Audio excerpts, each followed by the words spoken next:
আসসালামু আলাইকুম, আমন্ত্রণ বাংলা ভিশন সংবাদে আপনাদের সাথে আছি নাদিরা আশরাফ। শুরুতেই বিআরবি কেবলস সংবাদ শিরোনাম। কারখানায় কাল কাজে যোগ দিতে রাজধানীমুখী মানুষের ঢল। 5 আগস্টের আগে না এলে সমস্যা হবে না ঢাকার বাইরে থাকা শ্রমিকদের, আশ্বাস জনপ্রশাসন প্রতিমন্ত্রীর। দেশে করোনায় আরও 218 মৃত্যু। জাপান থেকে এলো অ্যাস্ট্রাজেনেকার প্রায় 8 লাখ ডোজ টিকা। দ্বিতীয় ডোজের অপেক্ষমানদের টিকাদান শুরু কাল থেকে। করোনা রোগীর চাপ বাড়ছে রাজধানীর হাসপাতালগুলোতে। ওয়ার্ড, আইসিইউ ফাঁকা নেই কোথাও। চট্টগ্রামেও টালমাটাল চিকিৎসা সেবা, বেড খালি নেই হাসপাতালে। রাষ্ট্রের গুরুত্বপূর্ণ ব্যক্তিদের ব্ল্যাকমেইল করতেন হেলেনা জাহাঙ্গীর, জানিয়েছেন র্যাব। প্রমাণ মিলেছে অনৈতিক উপায়ে বিপুল অর্থ উপার্জনেরও। দেখছিলেন বিআরবি কেবল সংবাদ শিরোনাম, এবারে বিস্তারিত। কাল থেকে গার্মেন্টস সহ রপ্তানিমুখী শিল্প কারখানা খুলছে বলে ঢাকামুখী দক্ষিণ পশ্চিমাঞ্চলের মানুষের ঢল নামে বাংলাবাজার, শিমুলিয়া ও দৌলতদিয়া পাটুরিয়া ঘাটে। লঞ্চ, স্পিডবোট ও ট্রলার বন্ধ থাকায় যাত্রীর চাপ ফেরিগুলোয়। নেই স্বাস্থ্যবিধির তোয়াক্কা। এদিকে কর্মস্থলে যোগ দিতে ঢাকা, ময়মনসিংহ, ঢাকা, টাঙ্গাইল, বঙ্গবন্ধু সেতু মহাসড়কে রাজধানীমুখী পোশাক শ্রমিকদের ঢল নেমেছে। ঢাকামুখী মানুষের ব্যাপক চাপ ফেরিতে। শনিবার সকাল থেকে দেশের দক্ষিণ পশ্চিমাঞ্চলের মানুষ কর্মস্থলে যোগ দিতে ফিরছেন ঢাকায়। যাত্রীতে ঠাসা মাদারীপুরের বাংলাবাজার ঘাট থেকে মুন্সিগঞ্জের শিমুলিয়া ঘাটে আসা ফেরিগুলো। মানুষের তুলনায় গাড়ির সংখ্যা খুবই কম। নেই স্বাস্থ্যবিধির কোনো বালায়। বিধিনিষেধে লঞ্চ, স্পিডবোট ও ট্রলার চলাচল বন্ধ থাকায় যাত্রীর চাপ ফেরিগুলোতে। যাত্রীর চাপে এই নৌপথে বাড়ানো হয়েছে ফেরির সংখ্যা। ফেরি থেকে নামার পর 3 থেকে 4 গুণ বাড়তি ভাড়া দিয়ে বিভিন্ন যানবাহনে গন্তব্যে ছুটছেন যাত্রীরা। একই চিত্র রাজবাড়ীর দৌলতদিয়া ও মানিকগঞ্জের পাটুরিয়া ঘাটেও। ঢাকামুখী মানুষের ঢল ফেরিতে। গাদাগাদি করে পদ্মা পাড়ি দিচ্ছেন যাত্রীরা। গণপরিবহন বন্ধ থাকায় চরম ভোগান্তিতে পড়েন তারা। করোনার ঝুঁকি নিয়ে অতিরিক্ত ভাড়া দিয়ে বিভিন্ন যানবাহনে গন্তব্যে যাচ্ছে মানুষ। চরম ক্ষুব্ধ তারা। এতকাল লকডাউন দিয়ে আসছে, 5 তারিখ অফিস খুলবো। ওর কি বলবো, ওই জায়গায় বসে থেকে যা মন চায় তাই করবো। আর আমরা এরকম দুর্ভোগ পাবো না? টাকা কামাই করতে কষ্ট লাগে না? হ্যাঁ, একটা হুন্ডা দিয়ে যাবো, 1500 টাকা ভাড়া চাই। সরকার আসলে এইভাবে আমাদেরকে নাজেহাল হয়রানি না করলেও পারতো। আমরা জানি যে 5 তারিখে খোলা, অথচ কাল সন্ধ্যার সময় হেডলাইনে আসলো যে আগামীকাল 1 তারিখে খোলা অফিস। কিন্তু এই মুহূর্তে আমাদের বাচ্চা কাচ্চা নিয়ে আমাদের যাওয়া যে কত কষ্ট, সেটা একমাত্র আল্লাহ জানে আর আমরা জানি। যদি আমরা পৌঁছাইতে না পারি তাহলে তো আমাদের চাকরি থাকবে না। এটা কি সরকারই আমাদেরকে চাকরি ফেরত দিবে? এভাবে গাড়ি নাই, অথচ লোকজন সাধারণ জনগণদেরকে হয়রানি করতেছে। এরকম খোলা রাখ দিলে কিসের জন্য? হট করে গাড়ি ঘোড়া সারে নাই কিসের জন্য? এরা বলছে 5 তারিখে দিবে, এরা কিসের জন্য আবার 1 তারিখে আনলো? হঠাৎ করে একদিনে 1 তারিখে খোলা, মানুষের সিদ্ধান্তের কোনো শেষ নাই। আগে আমাদের যাতায়াতের ব্যবস্থা করা সরকারের উচিত ছিল, তারপরে যে কারখানা খুলে দেওয়া উচিত ছিল। এদিকে গাজীপুরের বিভিন্ন মহাসড়ক দিয়েও মানুষ আসছে স্রোতের মতো। কর্মস্থলে ফিরতে ট্রাক ও ছোট ছোট বিভিন্ন যানবাহনে চেপে অথবা মাইলের পর মাইল হেঁটে ঢাকায় ফিরছে মানুষ। এছাড়া নাটোর বাস স্ট্যান্ড ও বনপাড়া বাইপাস থেকে দ্বিগুণ ভাড়া দিয়ে বিভিন্ন যানবাহনে ঢাকায় ফিরছে মানুষ। Bangla vision news desk. রাজধানীর প্রবেশ মুখে নেই কোনো তল্লাশি। সবার যুক্তি কর্মস্থলে যোগ দিতেই ঢাকায় ফেরা। আর যারা অযথা লকডাউনের মধ্যে বাইরে বের হচ্ছেন তাদের গুনতে হচ্ছে জরিমানা। ঢাকায় ঢোকার 4টি প্রবেশ মুখে মানুষের ভিড়, যেন উজান থেকে আসা পাহাড়ি ঢল। মানুষের স্রোত এসে মিশেছে রাজধানী ঢাকায়। বিভিন্ন জেলা থেকে বিভিন্ন যানবাহনে চড়ে ঢাকায় ঢুকছেন তারা। রিকশা, সিএনজি সহ নানা যানে করে যে যেভাবে পারছেন ঢাকায় আসছেন। অতিরিক্ত ভাড়া গুনে ঢাকায় আসায় বেশিরভাগ মানুষই ক্ষুব্ধ। এছাড়া অন্যান্য পেশার মানুষও রাজধানীতে ঢুকছেন নানা জরুরি প্রয়োজনে। শরীয়তপুর থেকে আসছি, প্রথমে অটো দিয়ে আসছি আপনার ওই কাঁঠালবাড়ি ঘাট পর্যন্ত। সিএনজিতে আসছি, ডাবল ভাড়া দিয়া। আগে আসি নাই, গার্মেন্টস বন্ধ ছিল, এখন কালকে থেকে গার্মেন্টস চালু করছে, এই জন্য আজকে আসা। বরিশাল যাইছি, হুন্ডাই আইছি, ভাঙ্গে আইছি, আটকে আইছি। গাড়ি ব্যবসায়ী আনোয়ার হোসেন ড্রাইভার দিয়ে রাস্তায় নামিয়েছেন প্রাইভেট কার। চেকপোস্টে যেন না ধরা পড়ে সেজন্য প্রেসের স্টিকার লাগিয়েছেন গাড়ির সামনে। বসের গাড়িতে লাগানো ছিল, আমরা লাগে না। বড় গাড়ি ব্যবসা করে কার হাউস। কেউ বাইরে বেরিয়েছেন করোনা রোগী দেখতে, কেউ টিকা নিতে বেরিয়েছেন। তল্লাশিতে প্রত্যেকেরই রয়েছে জরুরি প্রয়োজনে বের হওয়ার যুক্তি। আমি হসপিটালে যাচ্ছি পেশেন্টকে রক্ত দেওয়ার জন্য। আমার বন্ধু আছে, কোভিড পেশেন্ট আছে। জি, দেখতে যাচ্ছি। বাসা থেকে বেরিয়েছি, আপনাকে দেখার জন্য আসছিলাম, এখন চলে যেতেছি। এখন একা ভাড়া বেশি যাচ্ছে, এই জন্য দুজনে যাওয়া লাগতেছে। বিভিন্ন অজুহাতে বেরোচ্ছে, কেউ টিকা দিচ্ছে, কেউ টিকা দিতে যাবে, কাউকে নিয়ে যাবে, বিভিন্ন অজুহাত, কেউ বাজারে যাবে। সবাইকে অপ্রয়োজনে বাইরে বের হওয়া থেকে বিরত থাকার অনুরোধ জানিয়েছে আইনশৃঙ্খলা বাহিনী। দীপন দাওয়ান, বাংলা ভিশন, ঢাকা। দর্শক, রাজধানীতে ফেরা মানুষের খবর সংগ্রহে আমিনবাজার এলাকায় আছেন আমাদের সিনিয়র রিপোর্টার শিহাব হোসেন। সরাসরি তার সঙ্গে কথা বলবো। শিহাব, এখনো কি ঢাকায় ফেরা মানুষের ঢল রয়েছে? কিভাবে ফিরছেন তারা? নাদিরা, আপনাকে ধন্যবাদ। আসলে কারখানা খোলার সিদ্ধান্তের পর থেকেই সারা দিনব্যাপী মানুষের ঢল ছিল ঢাকার বিভিন্ন প্রবেশ মুখগুলোতে। আমি যে আমিনবাজার ব্রিজের গোড়ায় দাঁড়িয়ে রয়েছি, এখানে আপনি আমার পেছনে হয়তো দেখতে পাচ্ছেন যে অনেক মানুষ পায়ে হেঁটে আসছেন এবং প্রচুর গাড়ির চাপ বেড়েছে। তো অন্যান্য দিনগুলোতে এই চেকপোস্টে আমরা বেশ কড়াকড়ি দেখলেও আজকে দেখছি যে অধিকাংশ গাড়িকেই আসলে ছেড়ে দেওয়া হচ্ছে, কারণ এত বেশি গাড়ির চাপ যে সবাইকে জিজ্ঞাসাবাদ করে তাদেরকে ফিরিয়ে দেওয়া এতটা সহজ হচ্ছে না। তারপরও যেসব গাড়িকে চেক করা হচ্ছে সেগুলোর জন্য কিন্তু পেছনে দীর্ঘ যানজট লেগে গেছে। এবং আপনি ফুটপাতে যদি একটু খেয়াল করেন তাহলে দেখতে পারবেন যে এখানে অনেক মানুষ ভেঙে ভেঙে এই আমিনবাজার কিংবা চান্দুরা কিংবা হিমায়তপুর পর্যন্ত এসে সেখান থেকে অনেকে হেঁটে হেঁটে আসছেন যানবাহনের অভাবে। আমরা দেখেছি যে অনেকেই ঘুমন্ত শিশুকে কোলে নিয়ে বা বড় বড় ব্যাগ নিয়েও হেঁটে হেঁটে আসছেন।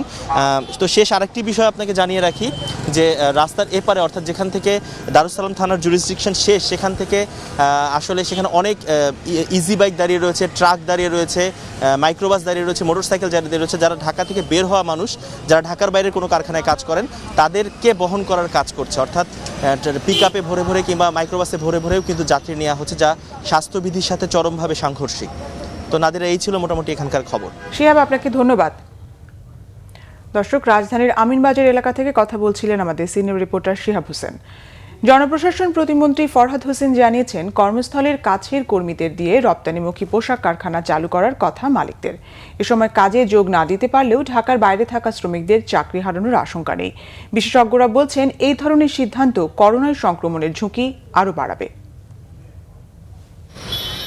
ঈদের আগে লকডাউন শিথিলের পাশাপাশি 23শে জুলাই থেকে সারা দেশে 5 আগস্ট পর্যন্ত সরকারের পক্ষ থেকে সর্বাত্মক লকডাউনের ঘোষণা আসে। বিধিনিষেধের মধ্যে রপ্তানিমুখী পোশাক কারখানা বন্ধ থাকবে এমন খবরে অনেকেই বাড়িতে গিয়ে কর্মস্থল ঢাকায় ফেরেননি। কিন্তু 7 দিন যেতে না যেতেই ব্যবসায়ী নেতারা সরকারের সাথে আলোচনার পর শুক্রবার ঘোষণা আসে 1 আগস্ট খুলবে কলকারখানা। এমন খবরে সারা দেশে ছড়িয়ে থাকা এই খাতের কর্মীরা ছুটছেন ঢাকার পথে। গণপরিবহন বন্ধ থাকায় দুর্ভোগে পড়েছেন লাখো লাখো পোশাক কর্মী। অবশ্য জনপ্রশাসন প্রতিমন্ত্রী ফরহাদ হোসেন আশ্বস্ত করছেন, কর্মস্থলে যোগ দিতে না পারলেও চাকরি হারানোর সুযোগ নেই তাদের।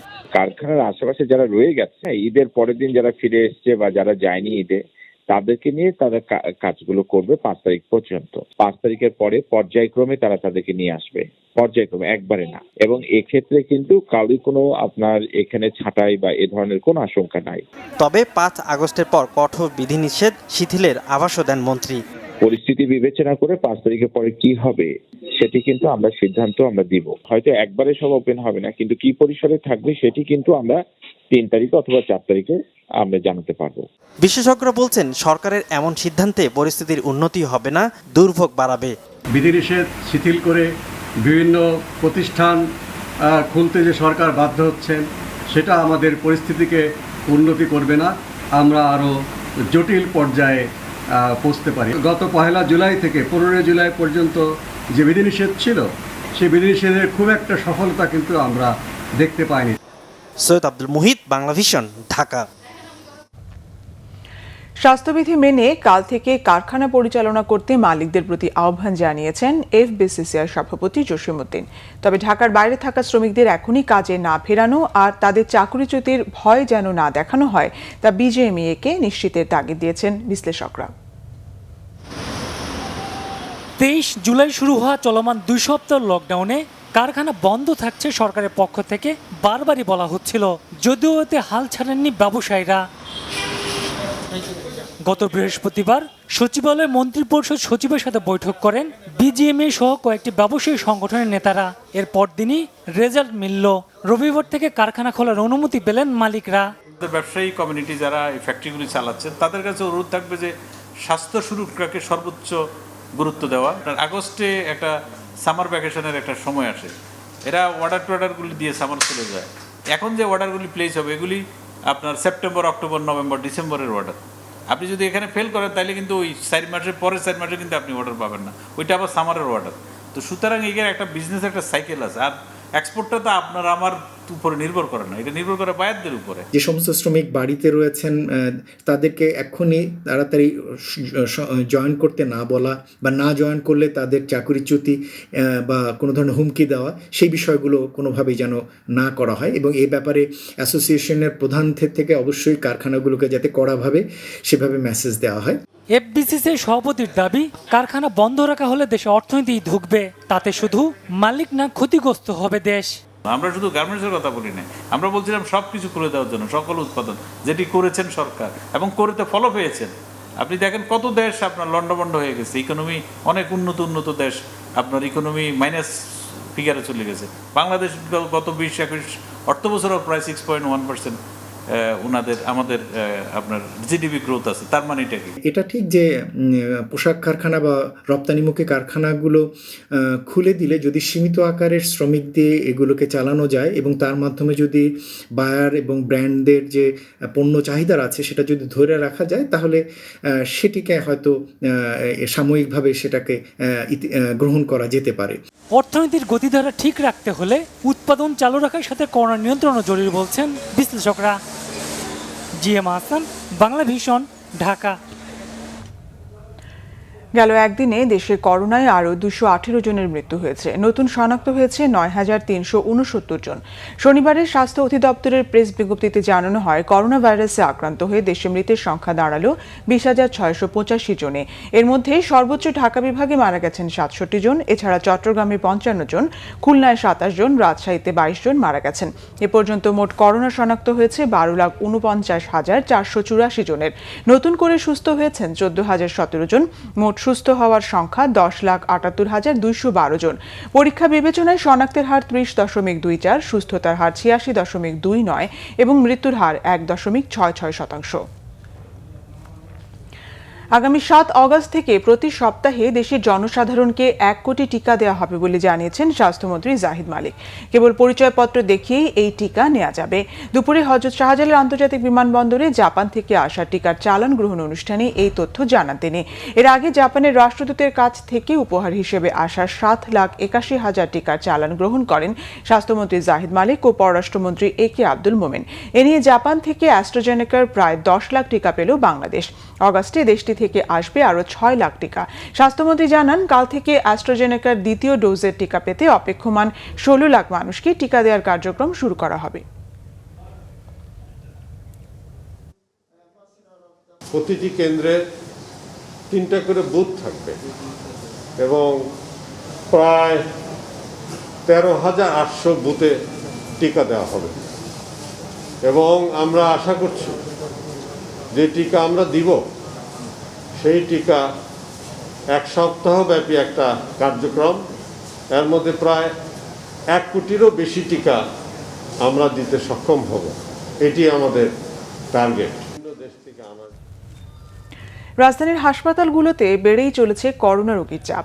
আইসিইউ থেকে ওয়ার্ড, কোথাও সিট ফাঁকা নেই। অক্সিজেনের সীমাবদ্ধতা থাকায় নতুন রোগী নেওয়া যাচ্ছে না বলছে হাসপাতালের কর্তৃপক্ষ। ঢাকা মেডিকেল কলেজ হাসপাতালের করোনা ইউনিটের সামনে দিনভর এভাবে দাঁড়িয়ে থাকে সারি সারি অ্যাম্বুলেন্স।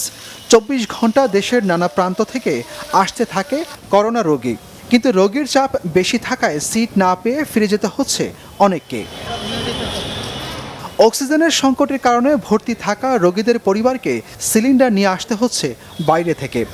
যদিও বেডের সাথে যে ইয়াটা আছে, অক্সিজেনের সরবরাহ আছে, সেটাতে আপনার এক্সট্রা এটা অ্যাড করে প্রায় 70 লিটার ফ্লো দেওয়া হচ্ছে। মানে আইসিইউতে যেটা দেয় সেটাই দেওয়া হচ্ছে। 3টা সিলিন্ডার দেওয়া হয়েছে, আরেকটা আনলাম এখন রিফিল করে। প্রতিদিন যে কয়টা পেশেন্টকে আমরা ছাড়পত্র দিতে পারি, ছেড়ে দিতে পারি, সেই জায়গাটাতে আমরা ভর্তি করি। তারপরেও আমাদের ওভারফুল দেখা যাচ্ছে যে তুলনামূলকভাবে ভালো একজন পেশেন্টের সাথে শেয়ার করে আমরা অক্সিজেনের ব্যবস্থা করছি। ক্রিটিক্যাল পেশেন্ট আসতে থেকে আমাদের জন্য খুব কঠিন একটা বিষয় হয়ে দাঁড়াচ্ছে সামনের দিনগুলোতে। করোনার জন্য নির্ধারিত রাজধানীর মুগদা মেডিকেল কলেজের অবস্থাও একই রকম। রোগীতে পরিপূর্ণ আইসিইউ এবং ওয়ার্ডগুলো। অক্সিজেনের সংকটের কারণে জায়গা হচ্ছে না নতুন রোগীর।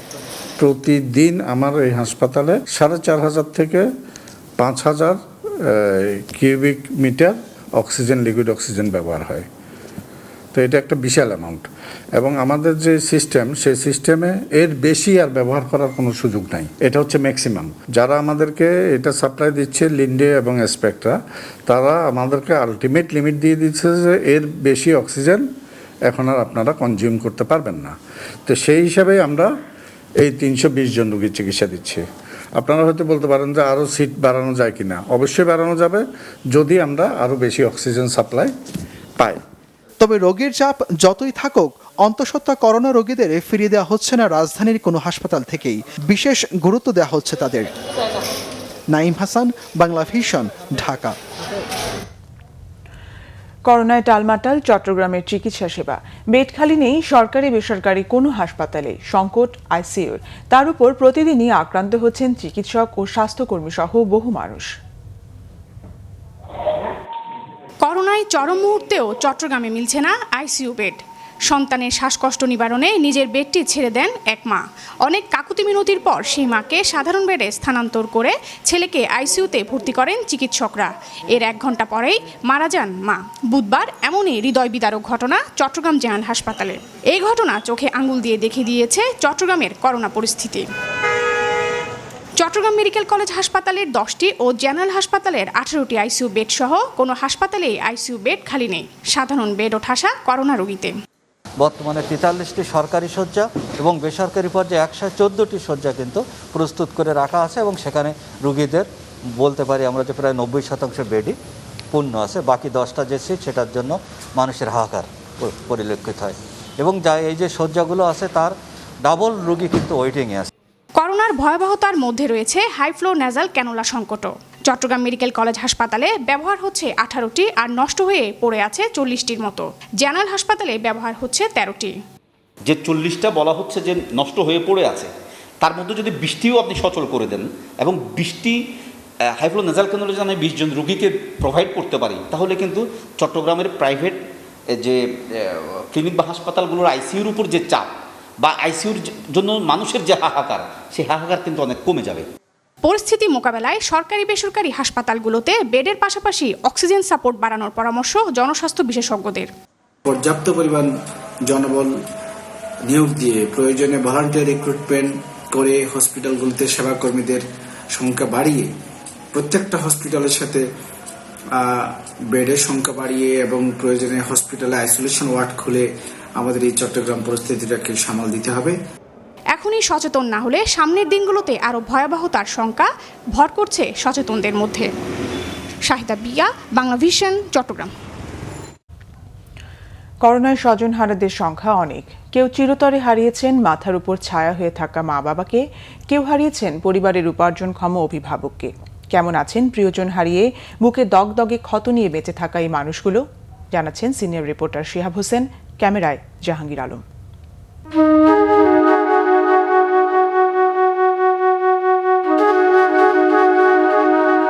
গত 10 জুলাই করোনা কেড়ে নিয়েছে মমতাময়ী মাকে। তাকে কবরে শুইয়ে 2 কদম হাঁটতে না হাঁটতেই হাসপাতাল থেকে আসে বাবারও মৃত্যুর খবর। ঘণ্টা কয়েকের তফাতে এতিম হয়ে যান 3 সন্তান। মার প্রিয় বুকশেলফ আঁকড়ে মমতা খোঁজাই যেন এখন সন্তানদের নিয়তি। ভাসছে কত না মায়ার স্মৃতি। পরম ভালোবাসায় আবদ্ধ ছিলেন বাবা সৈয়দ নুরুল ইসলাম ও মা রুমা ইসলাম। নিজের মৃত্যু হলে সে খবর স্ত্রী সইতে পারবেন না ভেবে সবসময় ব্যাকুল থাকতেন নুরুল ইসলাম। হসপিটালে বসে আমার বাবা মার মৃত্যুবরণ করছি। কিছুক্ষণ পরেই ডাক্তার এসে বলছে যে আপনার প্রিপারেশন নেন, হয়তো আপনার মা কিছুক্ষণের মধ্যেই চলে যাবেন। আবার বলছে যে না, একটু গ্রো করছে। মানে আমি আসলে ভাষায় বোঝাতে পারবো না ওই সিচুয়েশনটা। আমার বাবা সবসময় আমার মাকে বলতেন যে আমার আগে যেন তোমার মৃত্যু হয়, কারণ আমার মৃত্যু আগে হলে তুমি সহ্য করতে পারবে না, এবং তোমার সাথে সাথে যেন আমিও চলে যাই, কারণ আমিও তো তোমাকে ছাড়া থাকতে পারবো না। তাদের ভালোবাসাটা এতটাই গভীর ছিল যে আল্লাহ পাক সেটা কবুল করে ফেলছেন। বহু আগে বাবা হারিয়ে শ্বশুর শাশুড়িকেই অভিভাবক মানতেন জামাতা প্রফেসর মোখতার আহমদ। করোনা ছিনিয়ে নিল সেই ছায়াটুকুও। একটা হসপিটালের সাথে আমরা যোগাযোগ করলাম, আমাদেরকে বললো যে সিট আছে, আমরা নিয়ে গিয়েছি, কিন্তু সেখানে যাওয়ার পর বলে যে না, আইসিইউতে সিট নাই। ওনাকে আমরা কোথাও ভর্তি করাতে পারছি না, আরেকজনকে কোথায় নিয়ে যাব, এই অবস্থায় সিদ্ধান্ত নিতে পারছি না যে যাকে হসপিটালে ভর্তি করাবো তাকে বাঁচাবো, নাকি বাসায় যিনি আছেন তাকে অন্য জায়গায় হসপিটালে নিয়ে যাব, কোনটা করব। দেশে এখনো কোটি কোটি মানুষ স্বাস্থ্যবিধিতে উদাসীন। স্বজনহারারা মর্মে মর্মে উপলব্ধি করছেন এই উদাসীনতার পরিণতি। শিহাব হোসেন, বাংলা ভিশন, ঢাকা। 15 থেকে 20 জনের সাইবার মনিটরিং টিম দিয়ে রাষ্ট্রের গুরুত্বপূর্ণ ব্যক্তিদের হেলেনা জাহাঙ্গীর ব্ল্যাকমেইল করতেন বলে জানিয়েছেন র্যাবের আইন ও গণমাধ্যম শাখার পরিচালক কমান্ডার খন্দকার আলমইন। এছাড়া জয়যাত্রা ফাউন্ডেশন ও টেলিভিশনের মাধ্যমে অনৈতিক উপায়ে বিপুল পরিমাণ অর্থ উপার্জনেরও প্রমাণ তারা পেয়েছেন।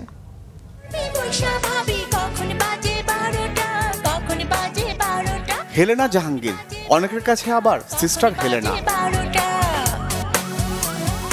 সাংবাদিক, মানবতাবাদী, রাজনীতিবিদ, আবার কখনো শিল্পী। বর্তমান সময়ে আলোচিত সমালোচিত হেলেনা জাহাঙ্গীরের বিরুদ্ধে ডিজিটাল নিরাপত্তা আইন, মাদক ও টেলিযোগাযোগ নিয়ন্ত্রণ আইনে 3টি মামলা হয়েছে। এরই মধ্যে 2 মামলা হেলেনাকে 3 দিনের রিমান্ড দিয়েছে আদালত। র্যাব বলছে 5টি গার্মেন্টস ও 16টির মতো ফ্ল্যাটের তথ্য তাদেরকে জানিয়েছেন হেলেনা জাহাঙ্গীর। এছাড়া জয়যাত্রা টেলিভিশনের নামে চাঁদাবাজি ও জয়যাত্রা ফাউন্ডেশনের নামে টাকা আত্মসাতেরও সন্ধান পেয়েছেন তারা।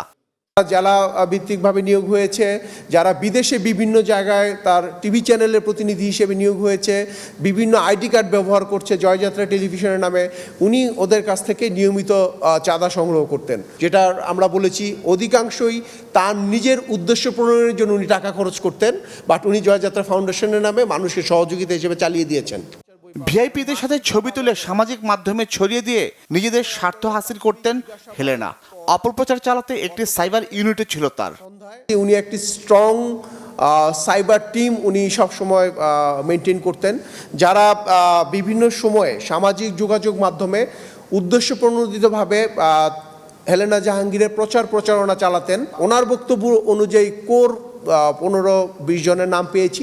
এছাড়াও হেলেনা জাহাঙ্গীরের আরও অবৈধ সম্পদ ও অর্থের খোঁজও শুরু করেছে র্যাব। বৃহস্পতিবার রাতে গুলশানের বাসা থেকে আটক করা হয় হেলেনা জাহাঙ্গীরকে। উদ্ধার করা হয় বিদেশি মদ, মুদ্রা, ওয়াকিটকি, হরিণ ও ক্যাঙ্গারুর চামড়া। জিয়া খান, বাংলা ভিশন, ঢাকা।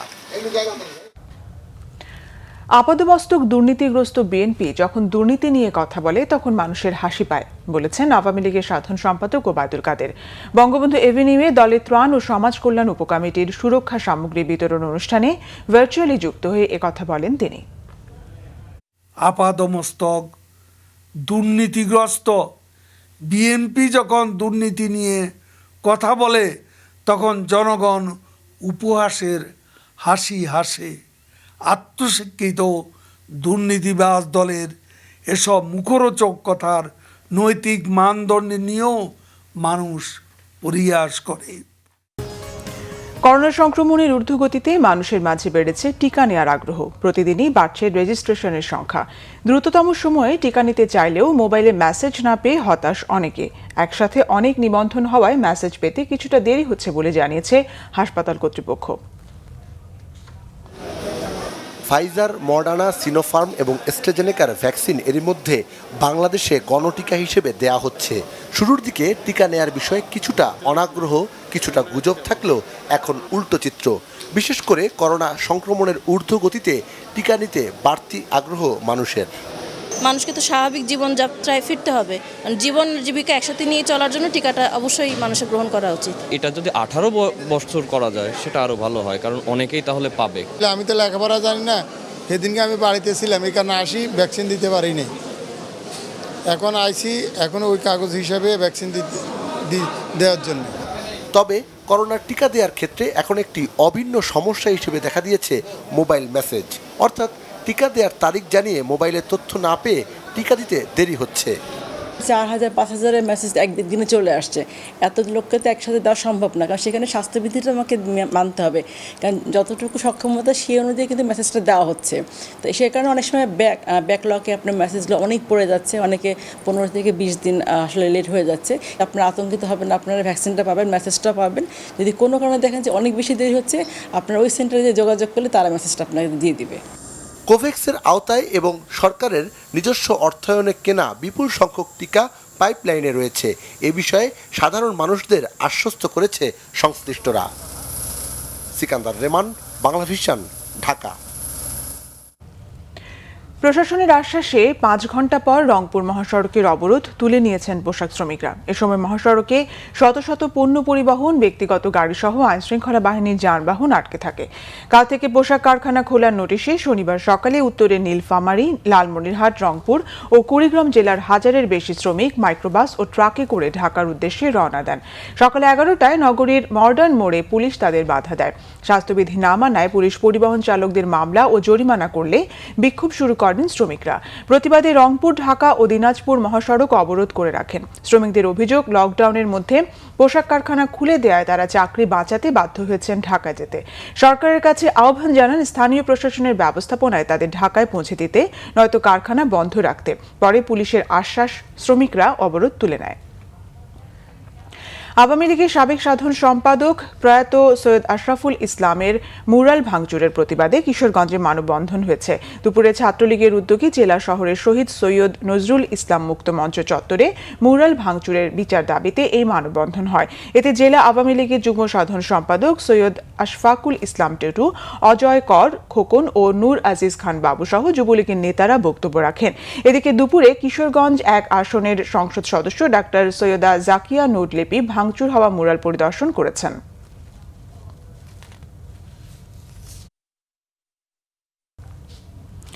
সংবাদ শেষ করব বিআরবি কেবলস শিরোনামগুলো আরো একবার জানিয়ে।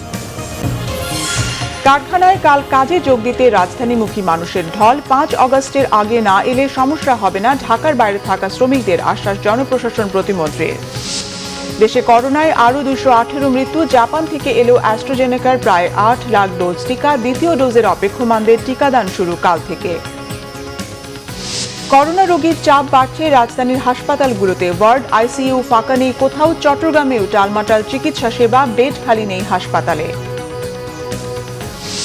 রাষ্ট্রের গুরুত্বপূর্ণ ব্যক্তিদের ব্ল্যাকমেইল করতেন হেলেনা জাহাঙ্গীর, জানিয়েছে র্যাব। প্রমাণ মিলেছে অনৈতিক উপায়ে বিপুল অর্থ উপার্জনেরও। এই ছিল এখনকার মতো। পরের সংবাদ রাত 10:30টায় দেখার আমন্ত্রণ রইল। এছাড়া বাংলা ভিশন সংবাদ ও সংবাদ সংশ্লিষ্ট অনুষ্ঠান দেখতে ভিজিট করুন www.bbnews24.com ও facebook.com/banglavision এবং সাবস্ক্রাইব করুন youtube.com/banglavisionnews। সঙ্গে থাকায় ধন্যবাদ।